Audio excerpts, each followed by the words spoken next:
You have successfully joined the webcast. Please stand by. The meeting will begin shortly.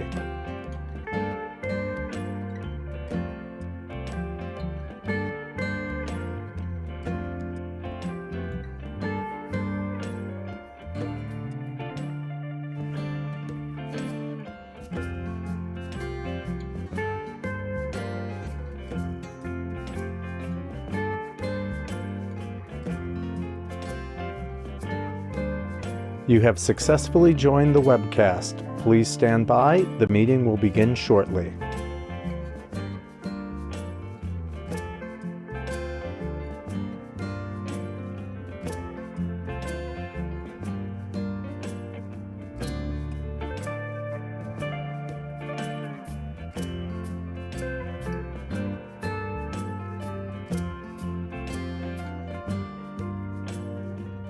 You have successfully joined the webcast. Please stand by. The meeting will begin shortly.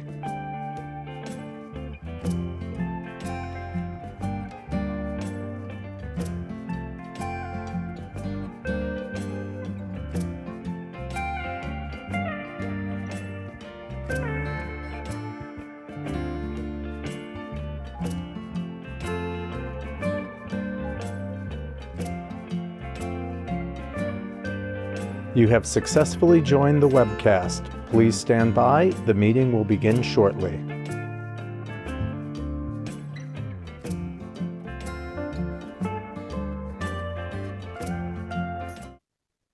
Good morning. My name is Joan Kestner, and as chair, I now call to order the meeting of the directors of the Erie Canal Harbor Development Corporation for Monday, July 13th, 2026. And I would like to thank all of our ESD staff, including Courtney Heat, who is helping us out today for putting our meeting together, and our board members, Leslie Zemsky, Sam Capitano, our county executive, Mark Holocaust, Brian Whitman, Eric Wright, and our president, Mark Wendell, for attending our meeting today.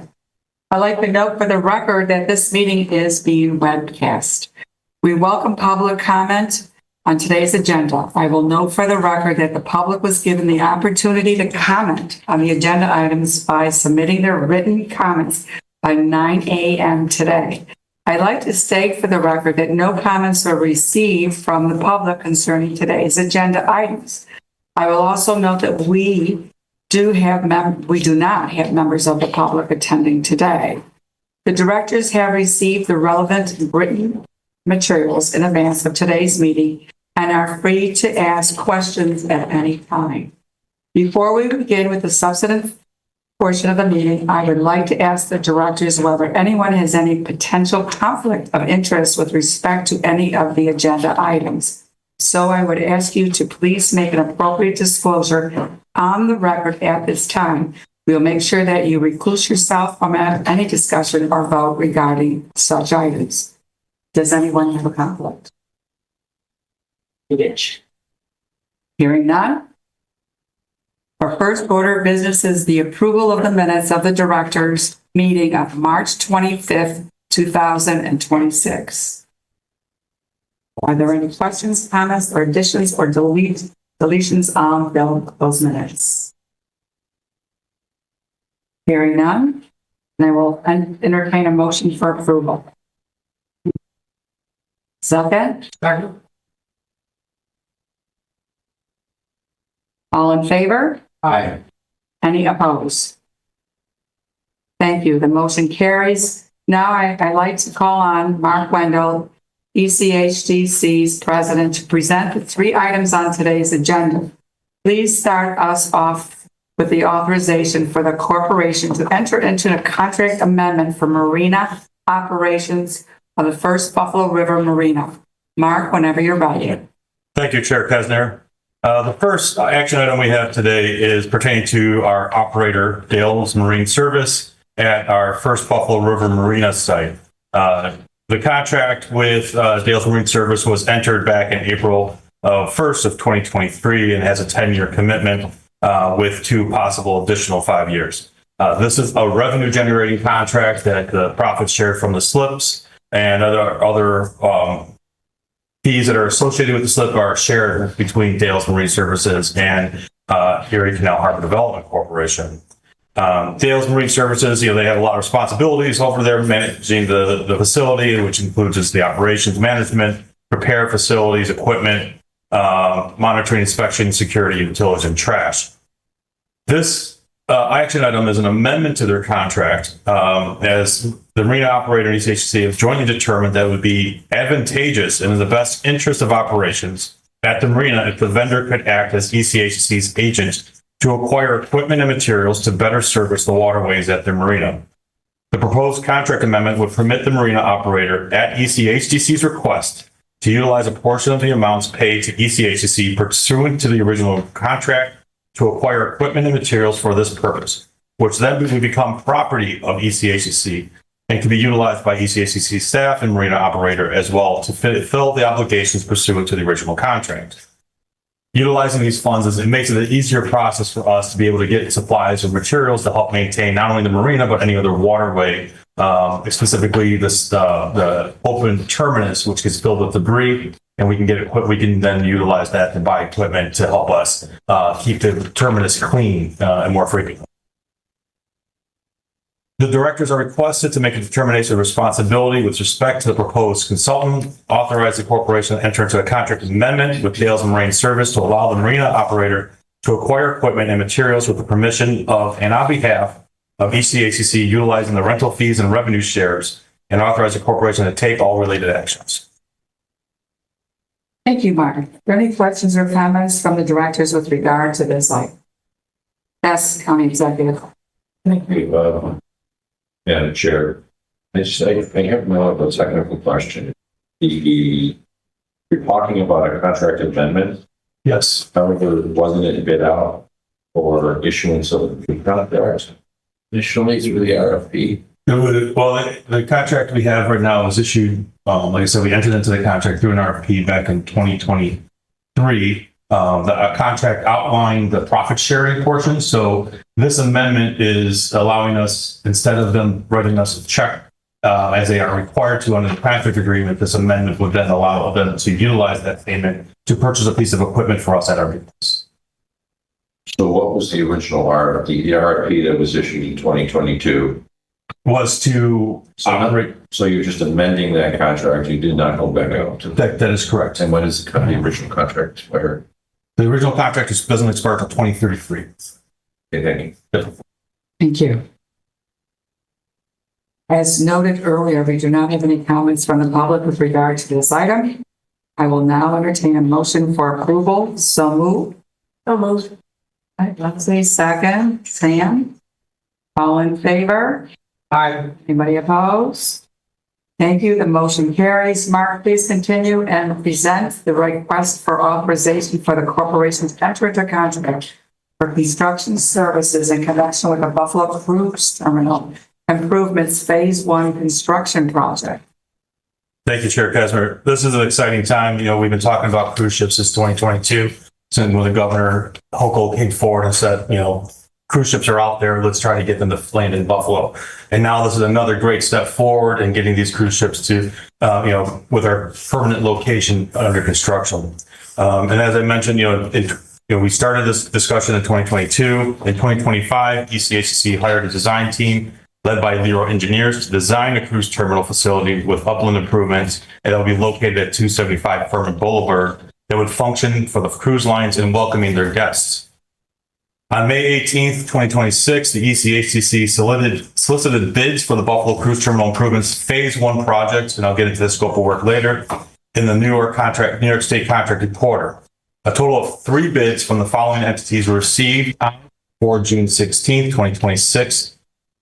Union Concrete and Construction Corporation, Mark Cerrone Incorporated, and Ojibwe Construction Corporation. ECHC and our construction manager, Buffalo Construction Consultants, reviewed all 3 bids and met with all 3 contractors in person to review their submissions. BCC recommends awarding the contract to Union Concrete and Construction Corporation, who was found by ECHC to be the lowest responsible bidder. The low bid is within the allocated project budget. Union Concrete and Construction Corporation is a renowned family-owned heavy highway and bridge contractor in Western New York with a reputation for delivering complex and challenging infrastructure projects with the highest levels of quality. With over 70 years of experience in the construction industry, Union Concrete has developed extensive capabilities and a commitment to collaboration. Union Concrete Construction Corporation was also involved in a number of ECHCC projects in the past, including the site renovations at the Terminal B Event Center.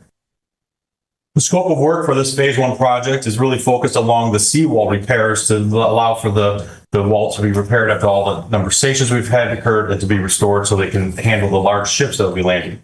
So the prime contract will rehabilitation of 950 plus or minus feet of concrete seawall, installation of mooring bollards, cleats, and installation of seawall fenders, removal of spoils from excavation to adjacent site, followed by coverage and clay dirt cap to encapsulate, a new expansive concrete waterfront promenade, new metal sea rail and gates at perimeter of site, various landscape and hardscape materials, installation of new electric service and transformer pad, the installation of site lighting along the waterfront promenade, empty conduit for future electric work, a new water service and hotbox RPZ to the site, and the installation of new underground water lines to service various areas for the development.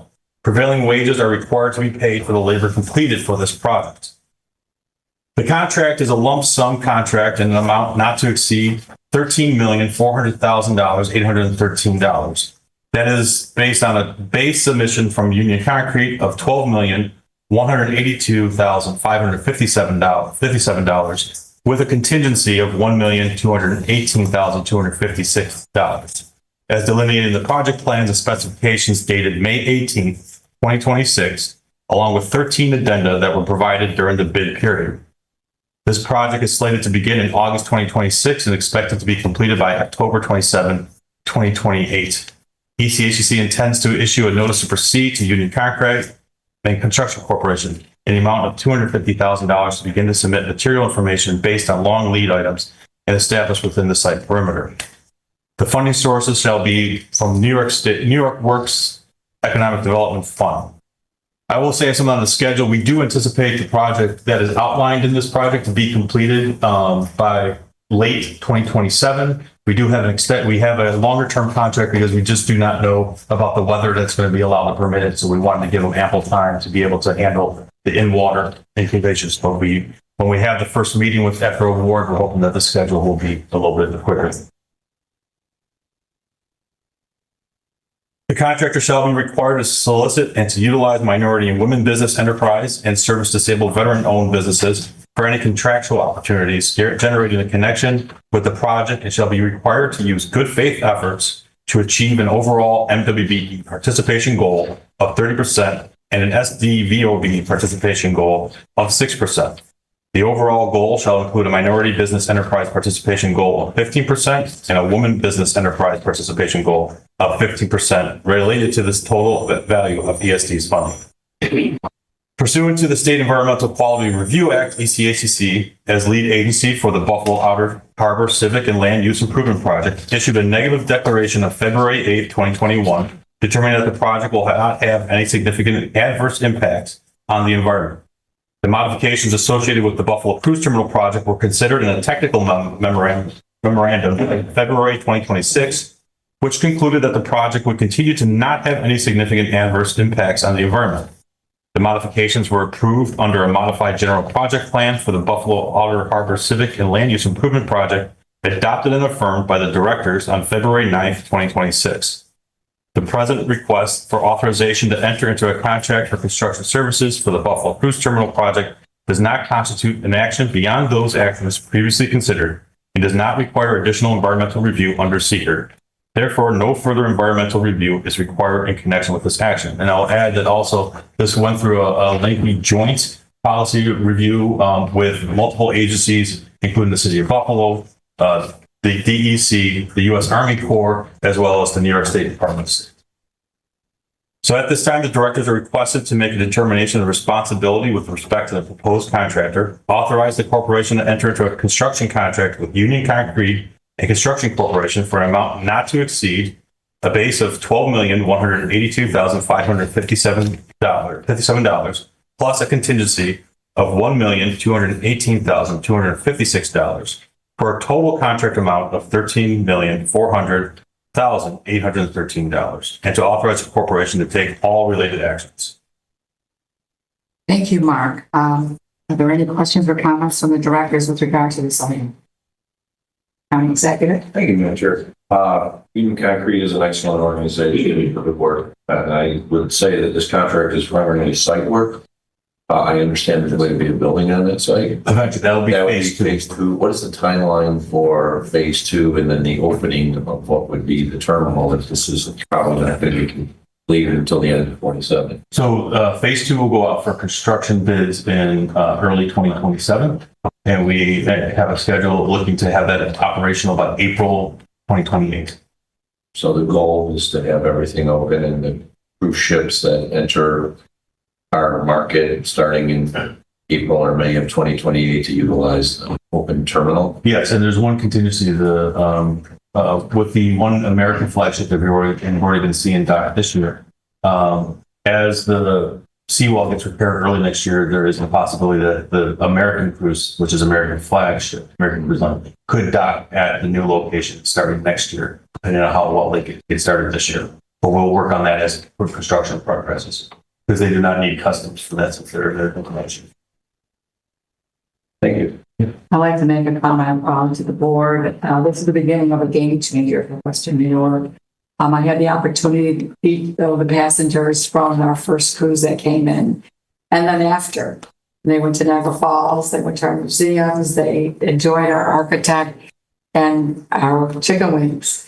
And they couldn't get over how beautiful Buffalo was and how friendly everybody was. So I think this is something that we should all be very, very proud of.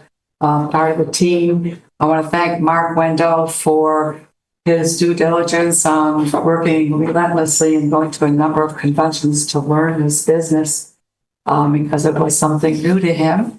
And I'm excited to hear that even more cruise lines are interested in joining Western New York's port. So this is historical in my opinion.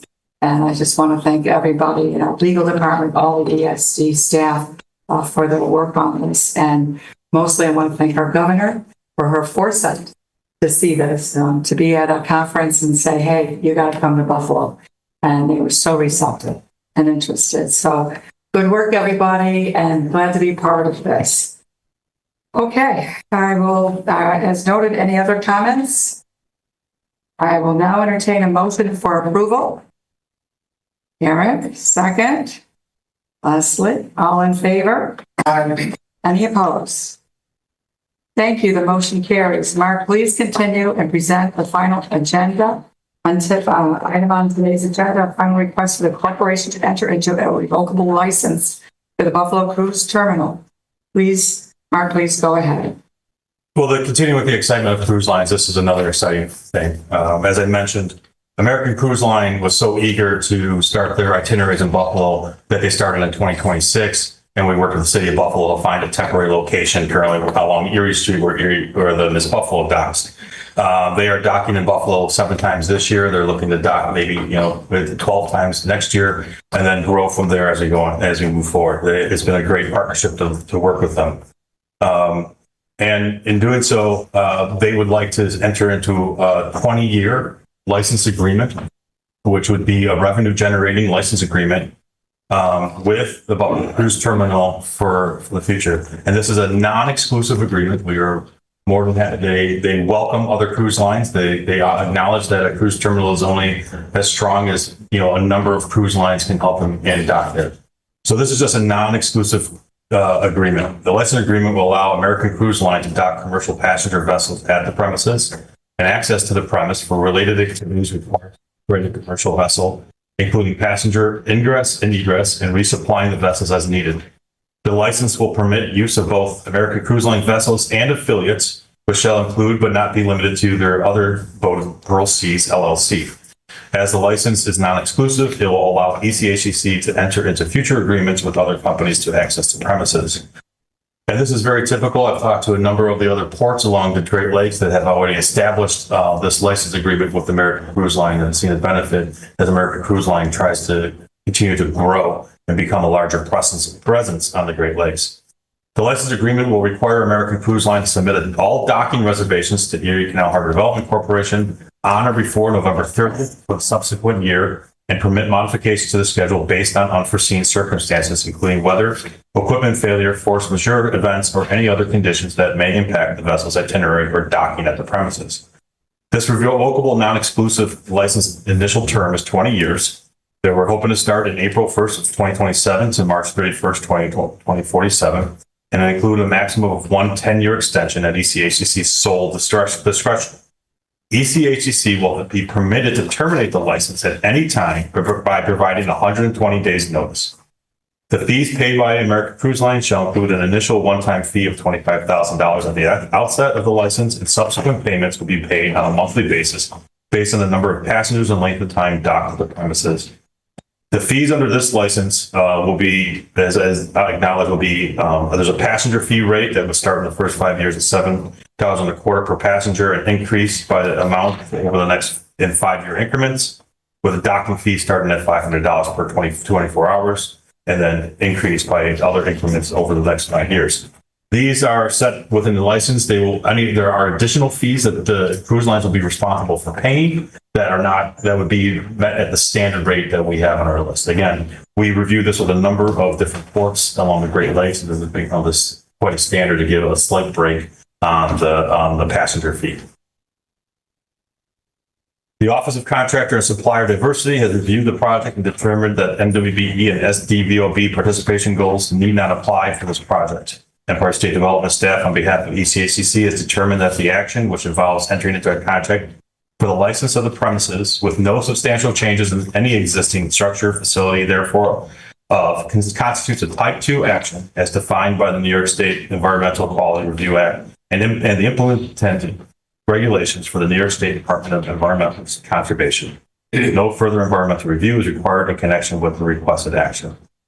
So at this point, the directors are requested to make a determination of responsibility with respect to the proposed consultant, authorize the corporation to enter into a non-exclusive revocable license with American Cruise Line Incorporated, and to take all related actions. Thank you, Mark. Are there any questions or comments from the directors with regard to this item? I have a couple of questions. So Mark, you said that these figures and fees were sort of benchmarked against other courts. Yes, correct. So why a 20-year term? It seems really, really long for something we're starting with. What's our ability to modify these fees as we progress? We're locking ourselves into a what I would call a very conservative increase over a 20-year period. Yeah. I think like I said, we did a lot of research and we looked at the contracts that were established with these are right in line with what has already been agreed to with American Cruise Line and the other ports. I think, looking at their growth endeavor, they're projecting to start having, like I said, 12, 15, 20 are really going to grow here. So once in this license agreement, it's something we can talk to them about, but again, we were basing these on their, the numbers that have already been established by the other ports. And the other fee, that's the only fee that actually gets reduced. The docking fee is actually in line with our standards that other ports are, and the other fees that we'll be doing for security or utilities and other kind of offerings will be on the standard. The American Cruise Line only has 130 people, so this is something we've talked about with the other ports. It's like due to the number, it's not one of the smaller boats. It seems like that the small decrease in the fee is acceptable. Yeah, that I don't have a problem with. I guess the way you'd solve it is seems like there's a termination for convenience here. You just terminate the contract. Yes. And renegotiate. Basically season. If they want 120 days, once they dock, they want to know they got the next season. You can terminate you don't need to call us for any of us. Okay, I guess that's how you solve the problem. I'm just saying, we're just starting this endeavor. We're signing 20-year contracts that, if we didn't have that provision, I'd be more concerned. Yeah, and the key point is, as it was written there, it's at our discretion, ECHCC's discretion. So they would be locked in. They have certain requirements that they're docketed for us, but it would be at ECHCC's discretion if we wanted to terminate it and maybe enter into a different one. Executive? The question I had, one of the same as question I also have is fees that are being generated much are we anticipating annually? Will that cover the cost associated with the docking of the supply of Erie cruise line?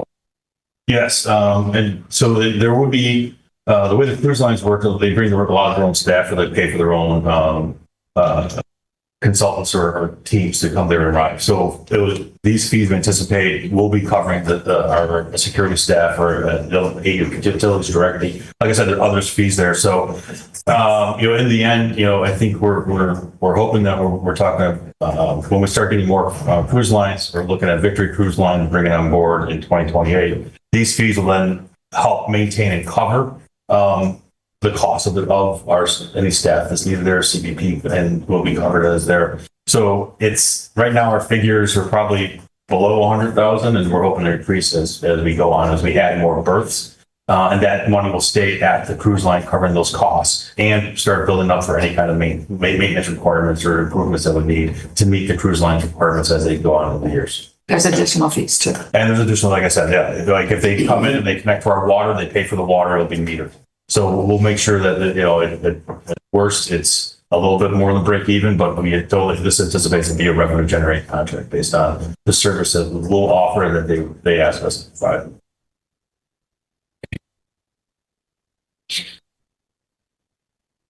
And as noted, we don't have any comments from the public with regard to this item, and I will now entertain a motion for approval.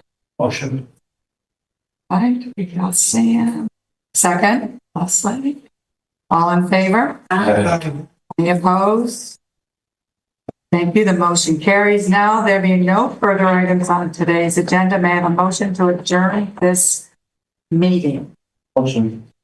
Sam? Second? Second. Brian?